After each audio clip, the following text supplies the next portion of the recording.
Are you excited to find one-of-a-kind parts for your Chevy Cruze? Visit supercruises.com to make your ride even better. Hi everybody, welcome to Dave's World. I decided to make a video to help people diagnose their cars.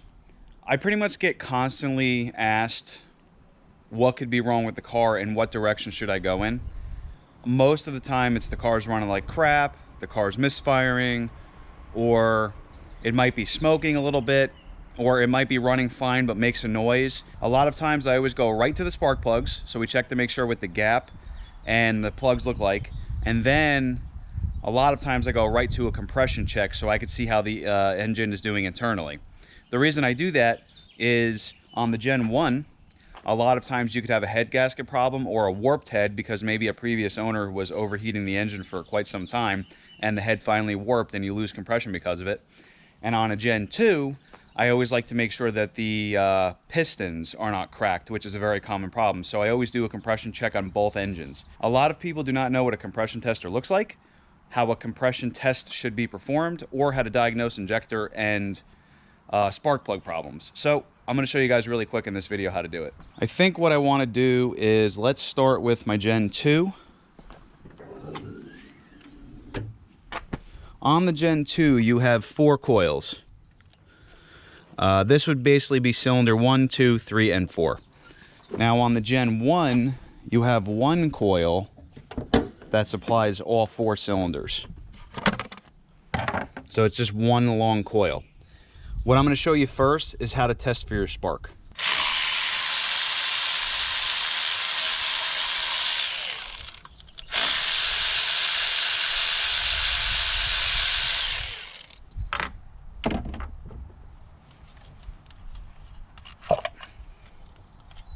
Okay. Now, this is a spark tester. What's going to happen is when the coil sends a spark to the spark plug, you're actually going to see this light in here turn on. Even though this coil is a multiple cylinder coil, meaning they're all attached, you could still test to see if you have spark on these coils. So I'm going to test cylinder number 1 the way I would test if you had a single coil. The only thing is the tester might not reach. So I'm getting the boot out of the way.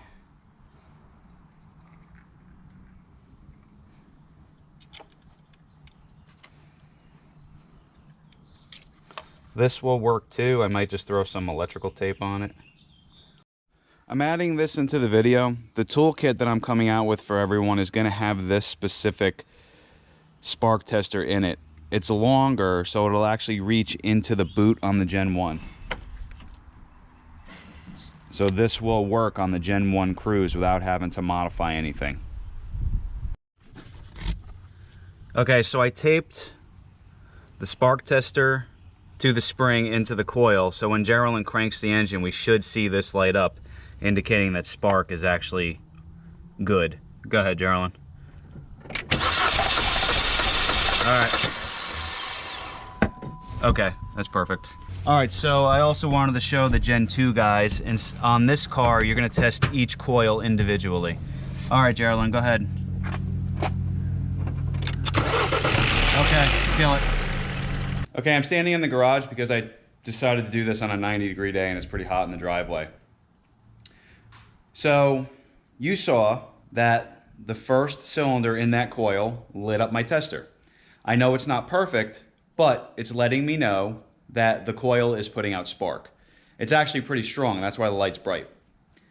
The next thing I want to do is check all 4 of them. So, if you get a tester that's designed for the car, great. What I'll do is I'll put a link in the description for something like what I'm using. I can't guarantee it'll fit the car perfectly, but at least if you're diagnosing, you'll have something that'll point you in the right direction. Because a lot of people think, oh, I don't know if the coil is working. They really have no way of testing it.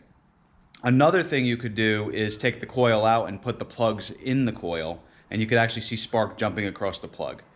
I'll show you how to do that real quick. When you are performing the spark plug test, do not touch the tip of the spark plug. You can shock yourself. I mean, it's kind of obvious, but I wanted to warn everybody. Make sure you're touching anywhere but the tip so the spark doesn't ground through you. It's going to give you a shock. Okay, so I put the spark plug inside the coil boot, and what I want to do is look for spark jumping across the tip of the spark plug when Geraldine cranks the engine. Okay, so what I did was ground out the spark plug just to see if we could produce spark. Go ahead, Geraldine. Alright, yep. Do that again. Okay, we saw spark this time. Alright, Geraldine, go ahead and crank. Hopefully we get a good spark shot. Alright. It did spark, but that was loud. Alright, do it again.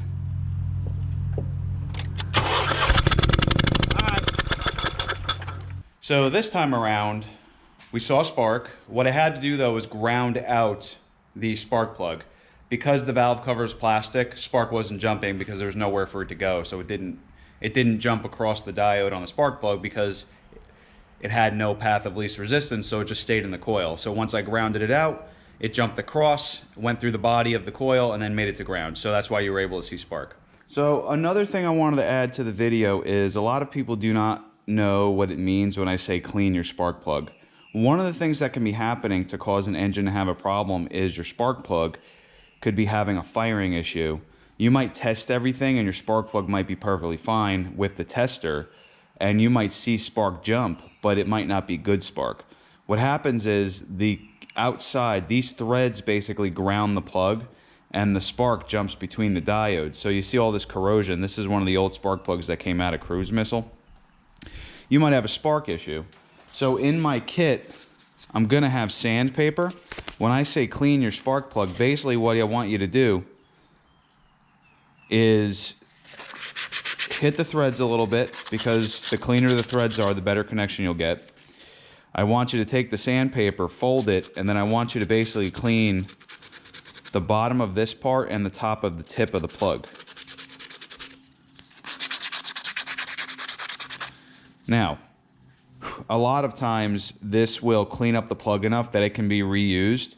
I'm not saying this is a tune-up, and I'm not saying this is what you should do every time, but at least it'll help you knock out things that could potentially be a problem. And the kit will have sandpaper in it too. What I'm gonna do is actually build you guys a kit to diagnose these cars. It'll just be a kit that'll have all the oddball stuff that you guys do not know how to get. I'm gonna put it on the website.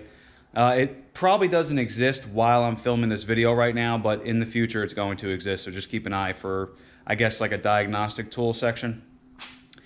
So the next thing I want to do is I'm going to show you how to do a compression check. I'm going to show you what a compression tester looks like and how to do a compression check on the engine. So we need to get this engine set up now.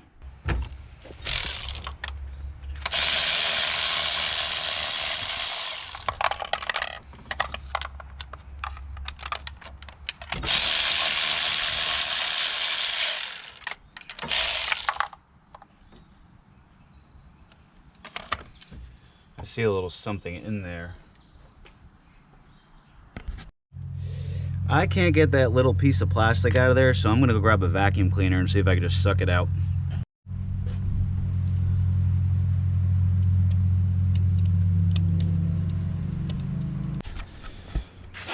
Okay, sorry for the technical difficulty. Whatever was in there was plastic, and the reason I wanted to get it out, well, for starters, it's not magnetic, can't use a magnet. I used the vacuum, got some of it out, and then I wrapped some electrical tape around the screwdriver and made it sticky, and I was able to grab it with a screwdriver. Let's pretend that little piece of plastic was the piece of plastic that was down inside the cylinder. I want to show you how I was able to get it out. So here's a screwdriver that was able to go down into the cylinder. It was able to get to the piece of plastic. My finger couldn't reach the piece of plastic, so I couldn't physically pick it up.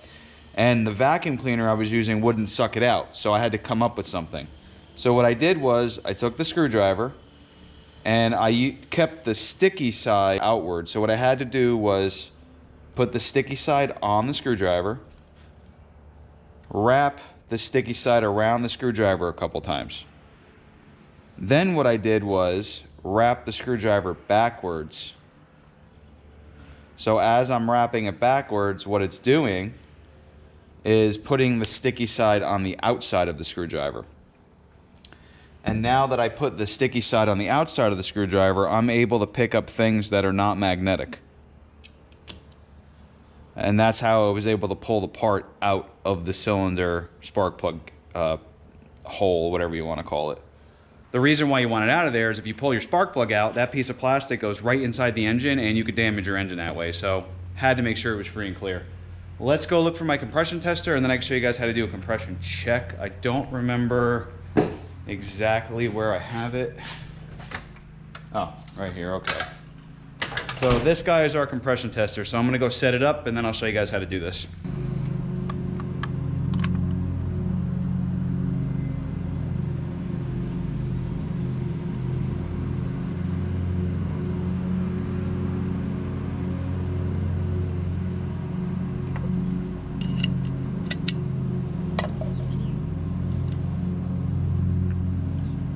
Go ahead, Geraldine.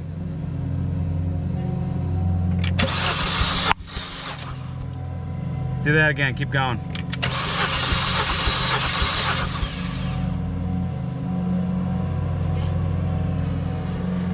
Yeah, do it again.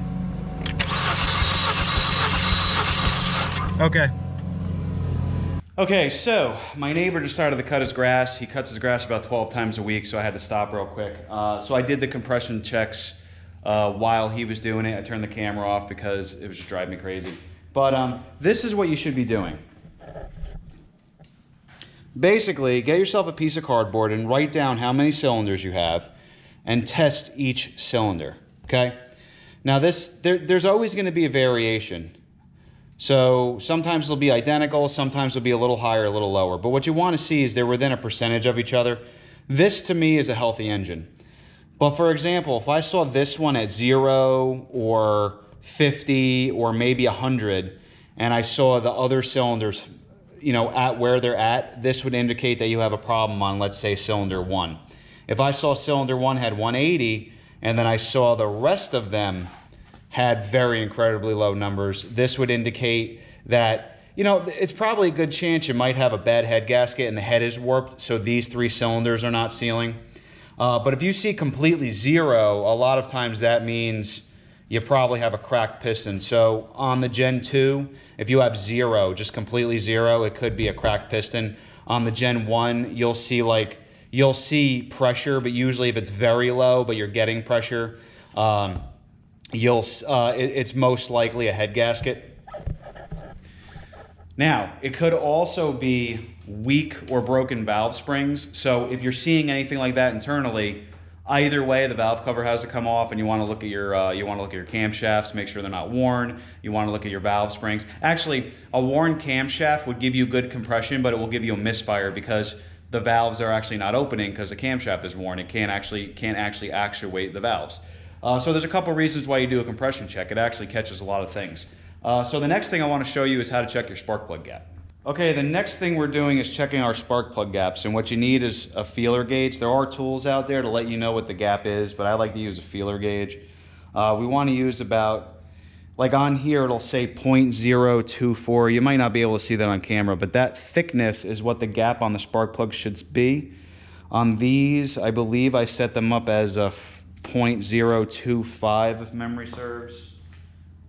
And what you want to do is you want to take this feeler gauge and stick it in the gap. And this will tell you what the gap is. So this is exactly 0.025. I set all of my cruzes up for a 0.025 gap. If you see a larger gap, sometimes that means that your cylinder temperatures are very hot and the spark plug gets warped, or it could just be that somebody put in the wrong plugs. So this was the footage of me basically starting the work on pulling the spark plug and doing compression check on my Generation 2 Cruze. The problem is it was so hot outside that my camera froze. So basically right after this scene, it just looked like I took a picture of me working and it just stayed that way. And all of the footage of me doing the compression check on this engine pretty much was gone. It doesn't matter because it's pretty much like it's doing the same thing I did on my Gen 1. However, it's just a different thread size for the spark plug. So in the kit that I produce for everybody, it will have both threads for Generation 1 and Generation 2 Cruzes. Alright, came back in the garage, did a compression check on Cruze Missile, my Gen 2 Cruze, And the reason I'm in the garage now is it's way too hot and my neighbor's cutting his grass and it's driving me crazy. I swear, as soon as I'm done filming, he'll be done cutting his grass. The timing is always perfect. So we had some good numbers on cruise missile. Let me explain. Now on cruise missile, it's a direct injection engine. So you can't use Gen 1 and Gen 2 cruise numbers to really diagnose each other, but as long as you have over like 150, 160 PSI, engines usually run. Sometimes you might have a cylinder that could have 195 and another one that might have 165, and the engine will run, but you'll notice it kind of runs funky. It's because this one has less compression, so the explosion is smaller. But our numbers are good. 195 through 205 is exactly what I would want to see. I've seen as high as 225. I've seen as low as like 180, and the engine still runs good. So these are exactly what I want to see, and the spark plug gap is exactly where I wanted it. The spark plug gap on my Gen 2 is also 0.025. I didn't want to bore you guys with a bunch of identical footage. It's literally the same thing, checking gaps on both cars. All spark plugs are the same, so just make sure you use that tool. One thing I want to go over is I always do a compression check with another person. Here's why. A compression tester tool has this little valve that relieves pressure, but sometimes those valves go bad. So you'll notice when I was using my tool that the pressure would go up and then drop immediately. A person who's never done that before, either A, might not realize that that's a problem with the gauge and not the car. So you might see the pressure go up and then drop, thinking, hey man, something's wrong with my engine. I might have piston ring problems or something. Two reasons for that is if the engine's cold, the rings aren't swelled up, so you could lose pressure through the rings into your oil, which is, normal. If the engine's at operating temperature, the rings will swell up and you might not see that drop. So it doesn't always mean anything is wrong. The other reason I have somebody crank the engine for me is, let's say the tool is supposed to go up and then at its highest point stop and then stay at that pressure. So if you get at, let's say you're hopping the car, you crank, the pressure goes up, you get out, but the tool is broken. Well, the pressure is going to drop by the time you walk in front of it and see what's on it. So when you get out of the car and look at it, you might see 0, when in reality the car might be making 200 PSI and the tool itself is broken. So that's why I always have somebody crank for me so I can watch the gauge, because ironically my gauge happened to, the little check valve is broken. All it is a little pressure relief. I've had mine for over 20 years. As long as it reads pressure, that's all I care about. I could care less if it holds the pressure in there. It does exactly what I need it to do. So why buy another one? But for you, I'd like you to get a brand new one that holds pressure, and always use 2 people. Always have somebody crank while you watch the gauge, or vice versa. Always make sure. Okay, so this is the toolkit that I came out with for everyone. This will be available on supercruises.com. And it will come with rubber gloves. I like them for a few reasons. One is it keeps your hands clean, but 2, if you're doing any kind of work with, playing around with probing spark plugs or playing around with injectors and stuff, at least you have a rubber barrier between you and what you're messing with. Not that you can get electrocuted, but at the same time, you could always get shocked, and that helps prevent it. It will come with a test light. This test light, basically, whenever you're trying to diagnose something that runs on 12 volts, you put this on ground and you can probe the 12 volt source, and when this lights up, it verifies that you have 12 volts. It will come with this compression tester kit, which also has the correct adapters and will work on both generations of the cruze. You'll need this smaller one for the Gen 2 and this larger one for the Gen 1. The kit will also come with the alligator wire. It's also known as maybe a grounding strap. This will be able, you'll be able to basically ground your spark plug if you don't want to use the tester and you just want to ground something out, or if you want to ground maybe an electrical circuit, you can put this on the wire and then ground it to the battery or the chassis. It'll come with feeler gauges, that way you can test your gaps, so you can check your spark plug gaps with the feeler gauge. And then it'll also come with the spark plug tester, and this one will work on the Gen 1 and Gen 2. I made sure I got the longer probe, that way it can fit in both styles of coils. So this kit is pretty much everything you're going to need and everything I was using in this video, and it is available on the website now as well. I wanted to try and help everybody as much as I can. I just want everyone to remember why I make these videos. First of all, a lot of you are my friends. I talk to a lot of you almost every day. I love talking to everyone. I love doing YouTube, and I love producing parts for everybody. Always check the Super Cruze's website for my latest part designs, for my latest ideas that I'm coming out with. Members, you guys in the members section have a lot of cool behind the scenes stuff that you see that I'm doing. Remember though, I care about everyone, which is why I make these videos, and I want to help as much as possible. And the way I see it is, I have 2 young boys that I'm raising, and I keep thinking in my mind, what should I teach them to do with their lives? And as much as I would love them maybe being an artist or working on a computer or testing and playing with video games, there is a huge deficit with people working with their hands. And if people aren't fixing the things that break, the world doesn't go around. So for me, I feel like I accomplished something if I could teach someone who has never worked on a car before to at least get the urge to open the hood on their car. And what's the worst that could happen? You might break something. I've broken plenty of things, but I wouldn't be as good as I am today if I had the fear to open the hood on the car, or when I broke something, I gave up because I broke it. Stuff happens. You can't control everything, but you can learn from it. And I've learned from everything I've ever done. And I like to share all of it with you guys. So comment below if you like these videos, the more informative ones. I'm going to keep putting videos out, showing you guys what I'm doing, you know, on my day off or for fun. Like I started posting more Cobra videos. My buddy Chris keeps asking about it, so I decided to post the videos for him. He's one of the members of the channel. I keep in touch with him. And if you're a member, a lot of the members have my direct cell phone number. And I talk to you guys all the time because I love you guys. So I love it. Keep contacting me. Keep joining the membership. You guys get a lot of perks, and I love the support. And thank you very much, everybody. Have a very nice day.